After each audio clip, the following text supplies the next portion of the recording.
Hello friends, आप सब कैसे हैं। आई होप आप सब बहुत ही अच्छे होंगे और स्वस्थ भी होंगे।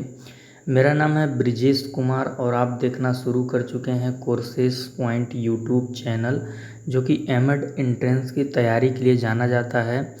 और आज के इस सेशन में हम लोग जिस टॉपिक पर प्रैक्टिस क्वेश्चन देखने वाले हैं वो हमारा आज का अपना टॉपिक है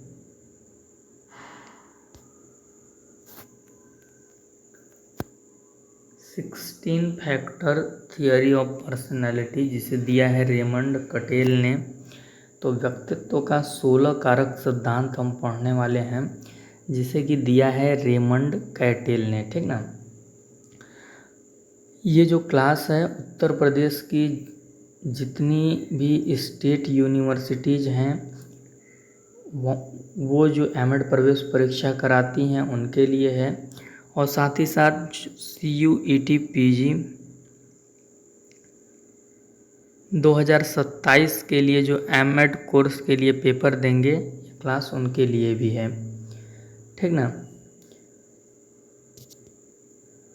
अगर आप चैनल पे नए हैं तो चैनल को सब्सक्राइब कर लीजिएगा, और अगर आप चाहते हैं कि एमएड प्रवेश परीक्षा से संबंधित हर एक अपडेट आपको समय पर मिल जाए, तो उसके लिए आप वीडियो के डिस्क्रिप्शन में आपको टेलीग्राम चैनल का लिंक मिलेगा, तो आप उसे ज्वाइन कर लेंगे। और साथ ही साथ आपको व्हाट्सएप चैनल का लिंक मिलेगा, तो आप व्हाट्सएप चैनल को भी ज़रूर ज्वाइन कर लेंगे। तो ये इम्पोर्टेंट है, अगर आप चाहते हैं कि सूचना ना छूटे तो आप इसे ज़रूर ज्वाइन कर लीजिएगा। तो आज का पहला क्वेश्चन हम देखते हैं कि हमारा पहला प्रश्न क्या है आज का। तो हमारा पहला प्रश्न है आज का, रेमंड कैटेल का सही जीवन काल है। तो जीवन काल से मतलब क्या होता है कि इनका जन्म कब हुआ और इनकी मृत्यु कब हुई, तो यानी इन्होंने कितने वर्ष जीवन जिया, इसे ही हम जीवन काल से रिलेट करते हैं। तो देखिए, जो पहला ऑप्शन है इसमें आपका पहला ऑप्शन जो है आपका 11 नवंबर 1897 से 9 अक्टूबर 1967। तो 11 नवंबर को राष्ट्रीय शिक्षा दिवस मनाया जाता है। तो इस दिन किसका जन्म हुआ है आप ध्यान रखेंगे, रिलेट करते बनेगा। तो इस दिन जन्म हुआ है आलपोर्ट का, गार्डन आलपोर्ट, जिनका कि मैंने आपको पिछले सेशन में व्यक्तित्व का सिद्धांत पढ़ाया था, व्यक्तित्व का लक्षण सिद्धांत। तो ये आलपोर्ट का है, इसलिए ये गलत हो जाएगा। 29 मई 1887 से 30 सितंबर 1955 ये थर्स्टन का है, लुइस लियोन थर्स्टन, जिन्होंने primary mental abilities of intelligence theory दी थी, primary mental ability theory of intelligence जिन्होंने दी थी, तो ये भी गलत हो जाएगा। 7 मार्च 1897 से 26 नवंबर 1987 ये किसकी है, तो ये गिलफोर्ड की है, JP गिलफोर्ड, जिन्होंने 3 डायमेंशनल थियरी ऑफ इंटेलिजेंस दिया था, तो ये भी गलत हो जाएगा। 20 मार्च 1905 से 2 फरवरी 1998 ये आपका कटेल का या कैटेल का जीवन काल है।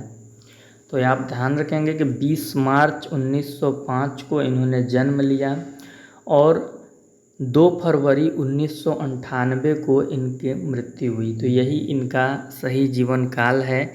और इनके बारे में आप एक और चीज़ ध्यान रखेंगे, वो क्या चीज़ है मैं आपको बता दूं कि इन्होंने जन्म कहाँ पे लिया था। तो आप ध्यान रखेंगे, इन्होंने जन्म लिया था, वो जन्म स्थान था वेस्ट ब्रोमविच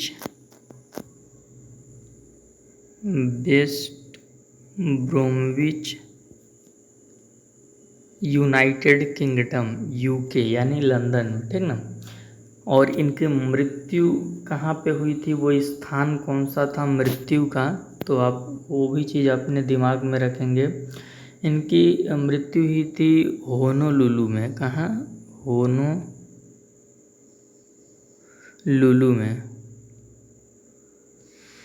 होनोलुलु हवाई USA में।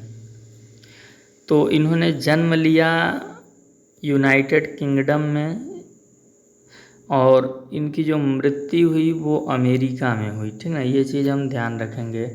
तो अगला प्रश्न इसी से संबंधित है, इसलिए मैंने आपको जन्म और मृत्यु का स्थान बता दिया। ये इंग्लिश में है, आप प्रश्न देख सकते हैं। बोल रहा है रेमंड कटेल एक्चुअल लाइफ स्पेन इज, तो आपका मार्च 20, 1905 टू फरवरी 2, 1998, आपका डी ऑप्शन सही हो जाएगा। ये आपका आलपोर्ट का है पहला, नवंबर 11, 1897 टू अक्टूबर 9, 1967। और ये आपका थर्स्टन का है, ये आपका गिलफोर्ड का है, मार्च 7, 1897 टू नवंबर 26, 1987। और आपका थर्स्टन का बी है मई 29, 1887 टू सितंबर 30, 1955। डी सही होगा उसमें। प्रश्न नंबर 2 देखते हैं क्या है। रेमंड कटेल के जीवन के बारे में असत्य कथन आपको बताना है, उनके जीवन के बारे में, ठीक ना, चीज़ बताना है। तो देखिए, ये ब्रिटिश अमेरिकी मनोवैज्ञानिक थे। तो मैंने बताया इनका जन्म कहाँ पे हुआ था, वेस्ट ब्रोमविच, यूनाइटेड किंगडम में। तो उस हिसाब से ये ब्रिटिश मनोवैज्ञानिक भी हुए। मैंने आपको बताया कि इनकी जो मृत्यु हुई थी वो होनोलुलु हवाई यूएसए में हुई थी। तो इस हिसाब से ये अमेरिकी मनोवैज्ञानिक भी हुए। तो इन्हें हम बोलते हैं ये ब्रिटिश अमेरिकी मनोवैज्ञानिक थे। तो पहली चीज़ तो सही है। दूसरी चीज़ क्या बोली जा रही है इसमें, दूसरा ऑप्शन क्या है, 1949 ईस्वी में इन्होंने 16 व्यक्तित्व कारक सिद्धांत दिया कारक विश्लेषण की सहायता से। और ये जो 16 व्यक्तित्व के कारक बताए इन्होंने, ये कैसे थे, बाईपोलर थे। और ये जो 16 व्यक्तित्व के कारक थे ये क्यू डेटा प्रदान करते थे। क्यू डेटा मतलब क्वेश्चन प्रदान करते थे। ये 16 प्रकार के प्रश्न होते थे जो अगर हम व्यक्ति से पूछे और व्यक्ति उन 16 प्रश्नों को उत्तर देते तो उसके व्यक्तित्व का वर्णन हम आसानी से कर सकते हैं। तो ख ऑप्शन भी सही है आपका। ग ऑप्शन क्या है, 16 पीएफ को इन्होंने जब सेकेंड टाइम ऑर्डर किया तो उसे ग्लोबल 5 पर्सनैलिटी थियरी के रूप में बदल दिया। तो ये भी सही चीज़ है। और चौथा क्या है, MAVA कैटेल से संबंधित नहीं है। तो ये गलत है, क्योंकि जो MAVA है वो कैटेल से ही संबंधित है। तो क्वेश्चन में असत्य पूछा गया है, तो असत्य आपका डी है, तो इसलिए डी ही आपका सही हो जाएगा, ठीक ना। ये चीज़ हम ध्यान में रखेंगे। देखिए, अगर आप चाहते हैं कि ये प्रैक्टिस सेट आपको बिल्कुल बेहतरीन तरीके से समझ आए तो आप क्या कीजिएगा कि वीडियो के डिस्क्रिप्शन में आपको एक थियरी की प्लेलिस्ट मिलेगी जिसमें आपको 114 क्लास मिलेंगे थियरी के। उसमें मैंने इस टॉपिक की जो थियरी है उसको बिल्कुल अच्छे से पढ़ाया हुआ है। तो आप उसकी थियरी की एक बार क्लास देख के प्रैक्टिस सेट लगाएंगे तो क्वेश्चन एकदम आपको आसान लगेंगे और सारे समझ भी आएंगे। और अगर आप प्लेलिस्ट में नहीं खोज पा रहे हैं वीडियो तो आप यूट्यूब पे डायरेक्ट सर्च कर सकते हैं 16 factor theory of personality by Raymond Cattell. बगल में लिख लीजिएगा कोर्सेस पॉइंट, चैनल का नाम जरूर लिखिएगा तो आपको इसी चैनल का वीडियो मिल जाएगा जो मैंने पढ़ाया है। तो आप थियरी की एक बार क्लास देख लीजिएगा, ये क्वेश्चन आपको बहुत ईजी लगेंगे, ठीक ना। चलिए तीसरा प्रश्न हम देखते हैं। तीसरा प्रश्न क्या है भाई, कैटेल के MAVA के संदर्भ में सत्य कथन है। तो देखिए, MAVA का जो पूरा नाम होता है वो क्या है, मल्टीपल अब्स्ट्रैक्ट वेरिएंस एनालिसिस। तो ये इसका पूरा नाम है, तो ये ऑप्शन सही है। बी क्या है, ये जो MAVA है ये एक सांख्यिकीय तकनीक है, स्टैटिक्स टेक्नोलॉजी है जिसका उपयोग साइकोजेनेटिक्स में किया जाता है। और साइकोजेनेटिक्स में किसी लक्षण में हम आनुवांशिक और पर्यावरणीय कारकों के कारण होने वाले विचरण के अनुपात का पता लगाने के लिए करते हैं, ठीक ना। और MAVA के अंतर्गत ही जो रेमंड कैटेल महोदय थे, इन्होंने बताया है कि जो 80% जेनेटिक्स होते हैं, जेनेटिक्स ट्रेट्स, आनुवांशिक गुण, वो माता पिता से ही पुत्र में आते हैं। तो जो पुत्र में 80% जेनेटिक्स होते हैं वो माता पिता से ही आते हैं, ये इन्होंने इसके अंतर्गत बताया था। और इन्होंने ये भी बताया था कि जो 33% होते हैं वो को रिलेशन ट्रेट्स होते हैं, जो कि न्यूरोटिसिज्म से संबंधित होते हैं। तो इसका सही ऑप्शन हो जाएगा उपयुक्त सभी। इसी प्रश्न को हम इंग्लिश में देखते हैं। Which statement is true regarding Cattell's MAVA? Full नाम इसका होता है multiple abstract variance analysis. B option है it is a statical technique used in psychogenetics.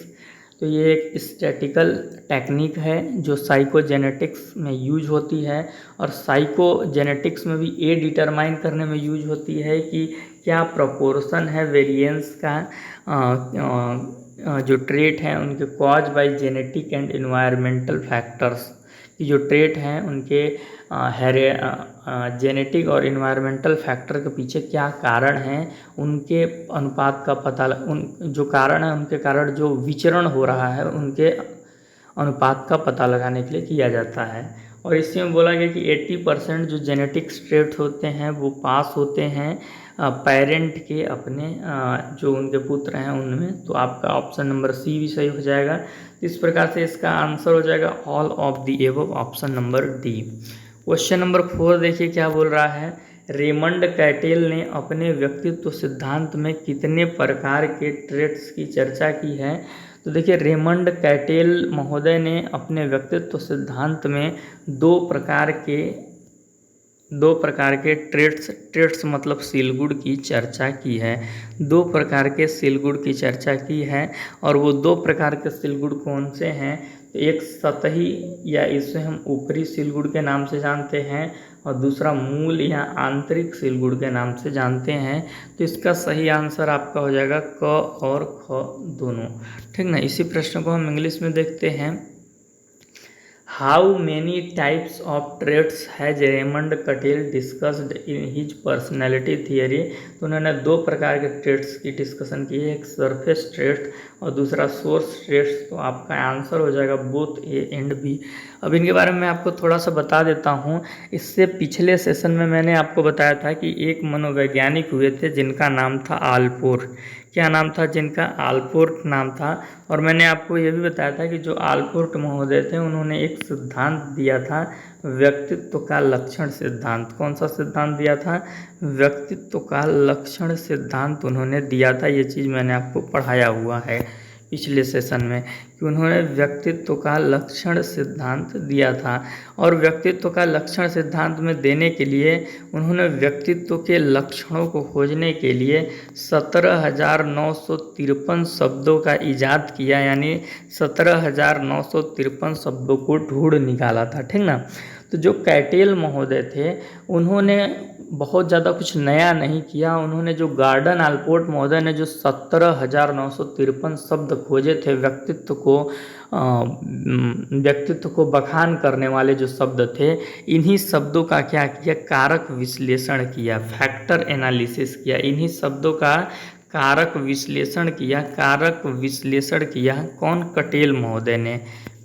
किसने कारक विश्लेषण किया? कैटेल महोदय ने। और जब कारक विश्लेषण किया तो देखा कि ये जो 17,953 शब्द है, इनमें ऐसे बहुत सारे शब्द हैं जो आपस में समान हैं, एक दूसरे से बहुत मिलते जुलते हैं। तो इन्होंने क्या किया? जो आपस में शब्द मिलते जुलते थे उनको एक कर दिया। दो शब्द अगर एक जैसी गुण रखते हैं, एक जैसे मिलते हैं, तो उनको दो न रख के एक कर दिया। तो इस प्रकार ये जो 17,953 शब्द थे इनको घटाकर इनकी संख्या कैटेल ने कितनी कर दी? 171 कर दी। और यही जो 171 शब्द थे ये कहलाए सरफेस ट्रेट्स, ठीक ना। और फिर क्या किया उन्होंने? ये जो 171 शब्द थे इनका फिर री स्टडी किया। क्या किया? फिर री स्टडी किया।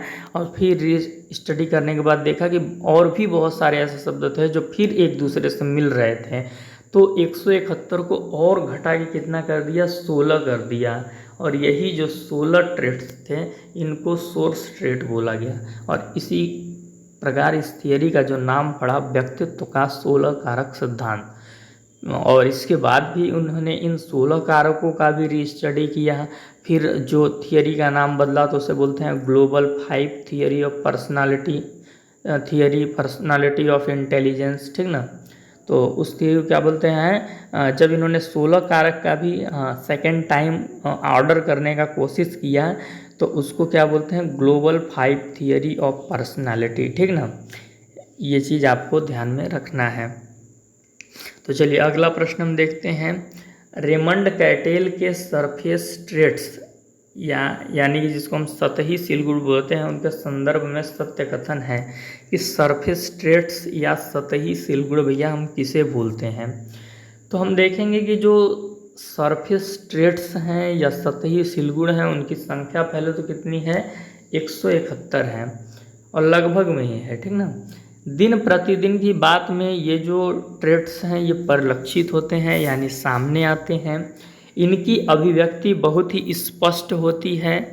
उदाहरण के लिए ये सरफेस यानी ये जो ट्रेट्स हैं ये सिलगुड़ हैं, ये कौन हो सकते हैं, जैसे मिलनसारिता, निस्वार्थता या हास्य या विनोदी। तो इसका आंसर हो जाएगा उपयुक्त सभी। इसी प्रश्न को हम इंग्लिश में देखते हैं। Which statement is true regarding Raymond Cattell's surface traits? Their number is approximately 171। तो ये सही है। बी क्या है, they are reflected in day to day interaction, day to day के जो इंटरेक्शंस होते हैं उसमें रिफ्लेक्ट होते हैं। सी ऑप्शन क्या है, their expression is very clear, for example sociability, altruism, humour. तो ये सारे आपके सरफेस ट्रेट्स हैं जो दिन प्रतिदिन की बात में परिलक्षित होते हैं। तो इसका जो सही आंसर होगा वो ऑल ऑफ द एबव आपका होगा। क्वेश्चन नंबर 6 क्या है, रेमंड कैटेल के सोर्स ट्रेट्स या मूल सिलगुड़ के संदर्भ में सत्य कथन है। तो उन्होंने दो प्रकार के सिलगुड़ बताए थे, एक सतही या ऊपरी सिलगुड़ जिसे कि हम सरफेस ट्रेट्स बोलते हैं, तो उसके बारे में हमने ऊपर देख लिया। और उन्होंने जो दूसरे प्रकार का सिलगुड़ बताया था उसे हम सोर्स ट्रेट बोल रहे हैं या मूल सिलगुड़ बोलते हैं या इसे ही आंतरिक सिलगुड़ के नाम से भी जानते हैं। तो आइए देखते हैं कि सोर्स ट्रेट्स क्या है या मूल सिलगुड़ क्या है या आंतरिक सिलगुड़ किसे कहते हैं। तो देखिए इनकी जो संख्या होती है वो 16 होती है। ये ऑप्शन आपका सही है। बी ऑप्शन क्या है, यह सिलगुड़ तब ध्यान में आते हैं जब सतह के कुछ सिलगुड़ एक साथ जुड़ जाते हैं। तो देखिए जो सतही सिलगुड़ इन्होंने बताया है, सतही सिलगुड़ का प्रकार, इन्होंने जो सतही सिलगुड़ का प्रकार बताया है, सतही सिलगुड़ में उन्होंने 171 प्रकार के सिलगुड़ बताए हैं। तो इन 171 प्रकार के सिलगुड़ में जब एक सिलगुड़, दो सिलगुड़, तीन सिलगुड़ साथ में दिखते हैं तो उन्हीं को मिलाकर एक सिलगुड़ बनता है और इसी एक सिलगुड़ को हम क्या बोलते हैं, सोर्स ट्रेट हम बोलते हैं। क्या बोलते हैं, सोर्स ट्रेट हम बोलते हैं यानी कि मूल सिलगुड़ बोलते हैं, ठीक ना। तो जब सतही सिलगुड़ एक साथ 2-3 आते हैं तो उनको ही मिलाकर हम एक सोर्स ट्रेट किसी व्यक्ति के अंदर देख पाते हैं। तो इसी को बोलते हैं मूल सिलगुड़। जैसे उदाहरण के लिए मिलनसारिता, निस्वार्थता, हास्य या विनोदी, जब ये तीनों सिलगुड़ किसी व्यक्ति में हमें दिखते हैं एक एक करके, तब हम जान पाते हैं कि वो जो व्यक्ति है वो मैत्रीपूर्ण व्यक्ति है, मित्रता करने वाला व्यक्ति है। तो जो मित्रता हुआ, मैत्रीपूर्ण हुआ, ये आपका मूल सिलगुड़ कहलाएगा, ठीक ना। तो क्या होते हैं, कुछ सतही सिलगुड़ एक साथ मिलकर हमें मूल सिलगुड़ का बोध कराते हैं, ये चीज़ हो जाएगा। तो इसका सही ऑप्शन हो जाएगा उपयुक्त सभी। इसी प्रश्न को हम इंग्लिश में देख लेते हैं। Which statement is true regarding Raymond Cattell's source traits? तो there are 16 of them. These traits emerge when certain surface traits combine। surface traits जब combine होते हैं तो ये emerge होते हैं। For example, sociability, altruism and a sense of humor combine to indicate to say source trait of friendliness, ठीक ना। ये जब तीन प्रकार के सरफेस ट्रेट्स कंबाइन होते हैं, सोशलेबिलिटी, अल्ट्रिज्म, सेंस ऑफ ह्यूमर, तो हमें कौन सा सोर्स ट्रेट इंडिकेट होता है? फ्रेंडलीनेस, ठीक ना। तो ये आपका सोर्स ट्रेट के बारे में चीज़ें थी।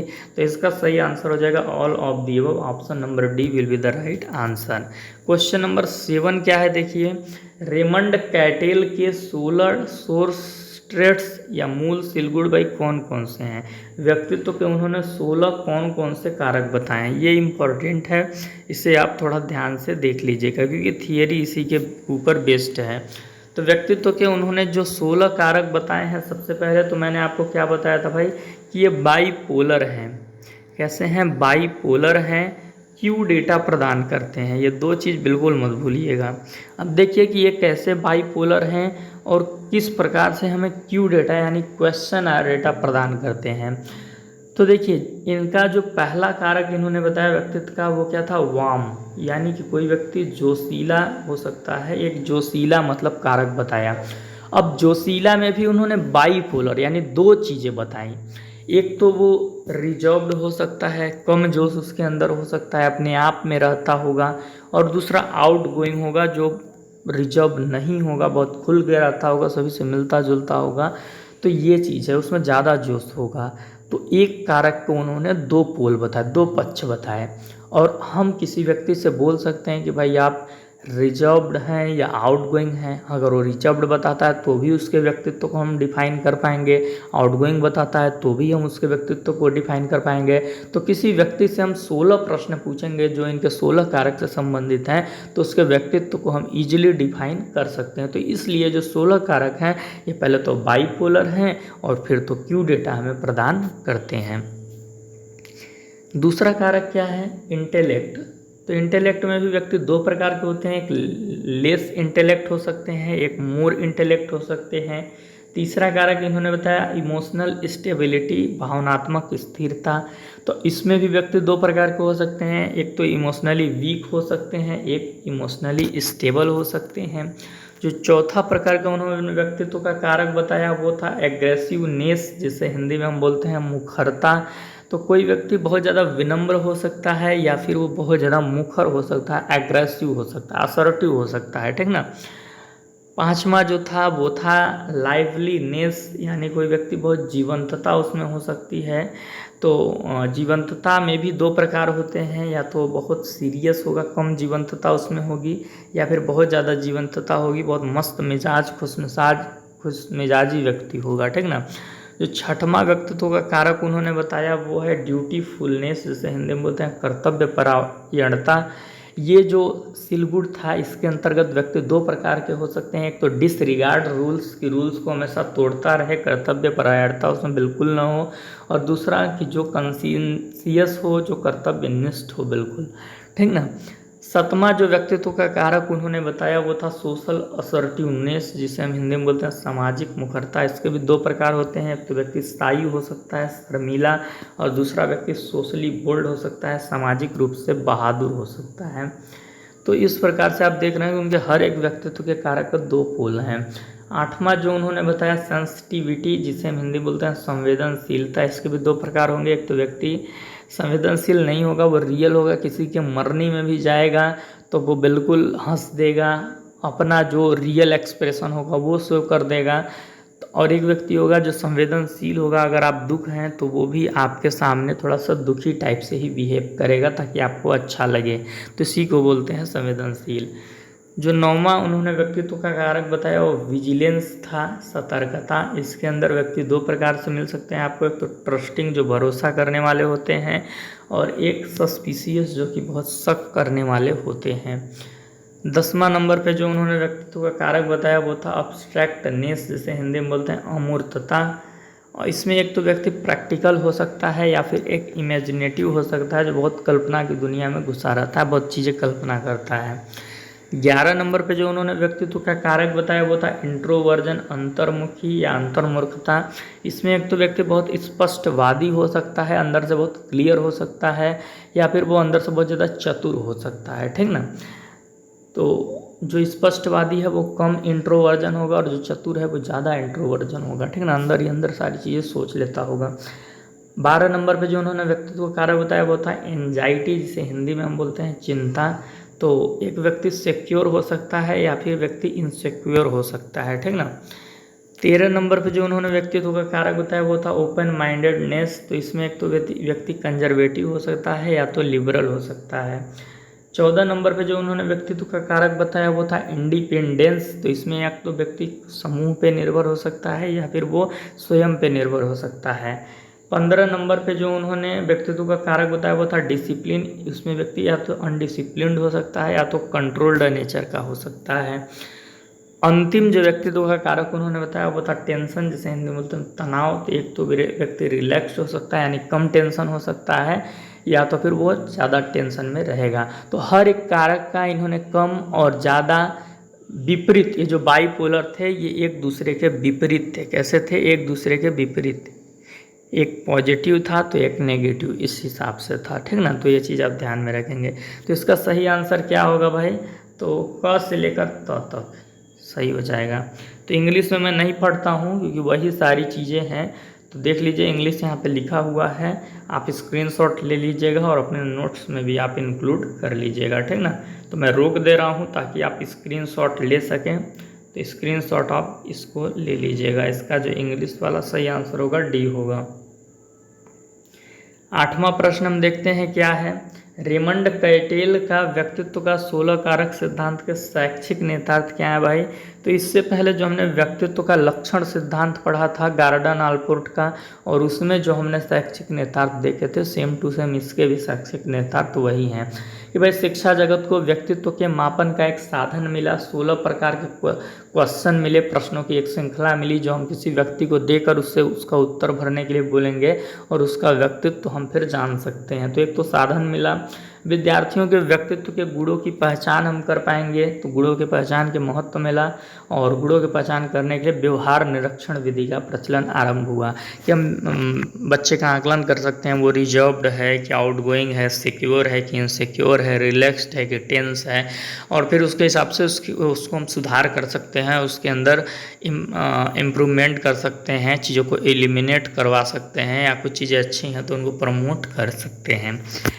अगला क्या है? शैक्षिक नेतार्थ लास्ट सी नंबर, व्यक्तित्व के भीतरी और बाहरी व्यवहार का मापन करेंगे हम इसकी मदद से, और विद्यार्थियों के सर्वांगीण विकास में शिक्षक क्या करेंगे? मदद करने का काम करेंगे। तो उपयुक्त सभी इसका हो जाएगा। इसी प्रश्न को हम इंग्लिश में देखते हैं। What are the educational implications of Raymond Cattell's 16 factor theory of personality? तो पहला ऑप्शन क्या है भाई कि एक टूल मिला मेजर करने के लिए पर्सनैलिटी को, और दूसरा क्या है? इम्पोर्टेंस हम दे सकते हैं आइडेंटिफाई करने के लिए स्टूडेंट्स के पर्सनैलिटी ट्रेट्स को, और उसे प्रैक्टिस में लाने के लिए आप देखेंगे कि किसका प्रचलन हुआ? ऑब्जर्वेशन मेथड का। तो ये दूसरा शैक्षिक नेतार्थ आपको याद रखना है। तीसरा कि जो शिक्षक हैं वो क्या करेंगे? उसके इंटरनल और एक्सटर्नल ट्रेट्स को मेजर कर सकेंगे और उसके आधार पर उसका जो बच्चा है उसको असिस्ट करके उसके ऑल राउंड डेवलपमेंट के लिए काम कर सकते हैं। तो जो इसका सही आंसर होगा वो ऑल ऑफ द एबव होगा। क्वेश्चन नंबर 9 क्या है? रेमंड कैटेल का व्यक्तित्व का 16 कारक सिद्धांत की आलोचना क्या है भाई? तो इसकी 2 आलोचना की गई। एक तो पहला ये कि जटिल सिद्धांत के रूप में देखा गया क्योंकि इन्होंने 16 व्यक्तित्व का कारक दिया, उसके भी बाइपोलर बताए, बोला क्वेश्चन यार डेटा प्रदान करते हैं, तो थोड़ा कॉम्प्लेक्स थियरी इनकी बनती दिखी। दूसरा क्या था? बार बार फैक्टर एनालिसिस किया। तो जब बार बार फैक्टर एनालिसिस कोई क्यों करता है? अपने ही काम पे डाउट होता है इसलिए करता है। तो लोगों ने इस बात पे भी आलोचना की क्योंकि उन्होंने सबसे पहले क्या किया कि जो आलपोर्ट महोदय ने अपने सिद्धांत को विकसित करने के लिए 17,953 शब्द दिए थे, उनका फैक्टर एनालिसिस किया। तो फिर इनको 171 किया, फिर इनका फैक्टर एनालिसिस किया, फिर इनको 16 किया, फिर इनका फैक्टर एनालिसिस किया, फिर इसको 5 किया, तो बार बार जब फैक्टर एनालिसिस कर रहे थे तो लोगों को लगा यार यही संतुष्ट नहीं है अपने थियरी से, तो बाकी के लोग क्या होंगे। तो इसका सही आंसर जो होगा वो होगा क और ख दोनों। इसी प्रश्न को हम इंग्लिश में देखते हैं। What is a criticism of Raymond Cattell's 16 factor theory of personality. तो एक तो viewed as a complex theory, repeated use of factor analysis. तो ऑप्शन हो जाएगा बोथ ए एंड बी, मतलब आंसर। आज के सेशन का ये अंतिम प्रश्न है, तो आप देखें ये क्या है। रेमंड कैटेल का व्यक्तित्व का 16 कारक सिद्धांत की विकास यात्रा के संदर्भ में सत्य कथन है।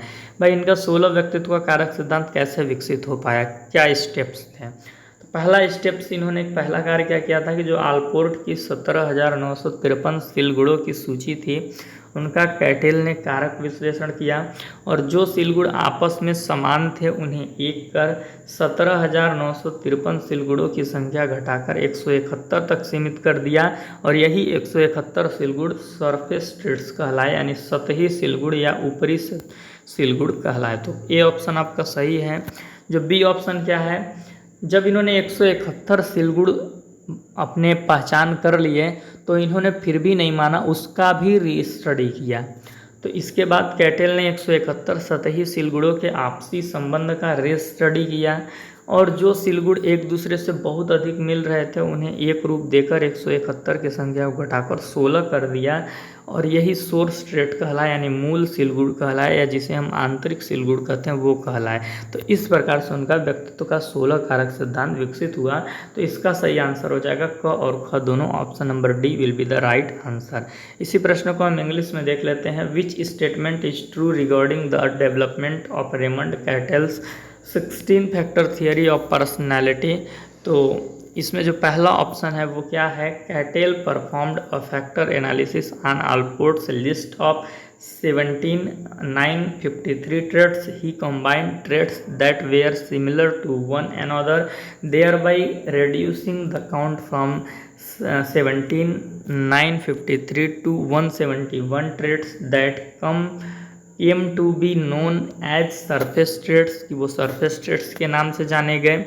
बी ऑप्शन क्या है, subsequently cattail re-examined the interrelationship among these 171 surface traits. He consolidated those that were highly similar, reducing the number from 171 to 16 traits that came to be known as source traits, ये source trait के नाम से जाने गए। तो इस प्रकार से जो आपका सही होगा both A and B, option number D आपका सही हो जाएगा।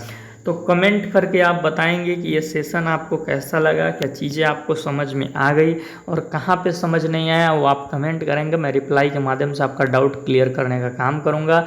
और ज़्यादा समझ में नहीं आया तो आप इसकी थियरी की क्लास देखिएगा, यूट्यूब पे सर्च कीजिएगा 16 factor theory of personality by Raymond Cattell, बगल में लिखिएगा कोर्सेस पॉइंट। तो जो मैंने थियरी इसकी पढ़ाई हुई है वो आपके सामने आ जाएगा। यकीन मानिए आप थियरी की क्लास देख लेंगे तो एक भी डाउट आपके पास नहीं बचेगा।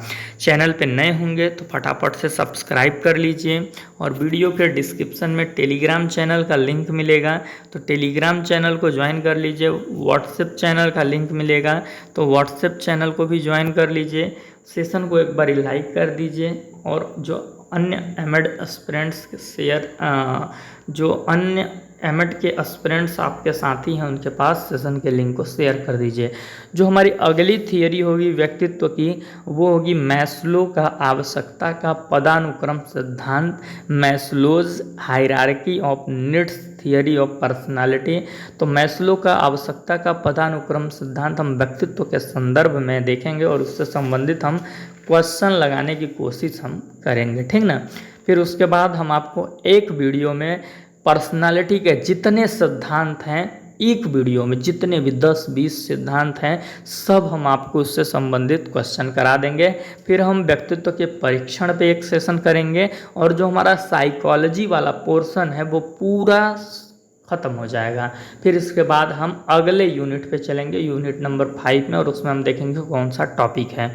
ठीक है, चलिए तो सेशन को समाप्त करते हैं। मिलते हैं आपसे नेक्स्ट सेशन में नए टॉपिक पर प्रैक्टिस क्वेश्चन लेकर।